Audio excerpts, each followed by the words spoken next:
3 March world hearing day નિમિત્તે ડીસા ખાતે નિઃશુલ્ક શ્રવણ તપાસ શિબિર યોજાઈ હતી.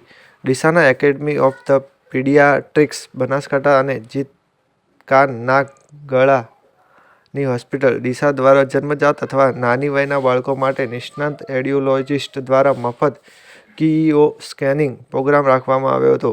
આ દિવસે સરકારી કર્મચારીઓ અને પેન્શનરો માટે મફત શ્રવણ તપાસ અને ડિજિટલ હિયરિંગ મશીન પણ સરકારી યોજના હેઠળ 50,000 રૂપિયાની સહાય આપવામાં આવી હતી. આ ઉપરાંત વરિષ્ઠ નાગરિકો માટે મફત શ્રવણ તથા હિયરિંગ મશીન પર 20% ડિસ્કાઉન્ટ આપવામાં આવ્યું હતું.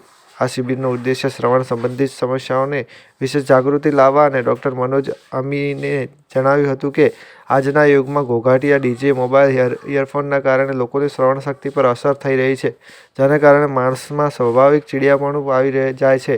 જ્યારે બાળકોમાં પણ આ બાબતે નાનપણથી જ કેર લેવી જરૂરી છે. ઉત્તર ગુજરાતમાં માત્ર ડીસા ખાતે જ તેનું આધ્યાત્મિક મશીન અને ઉપલબ્ધ છે.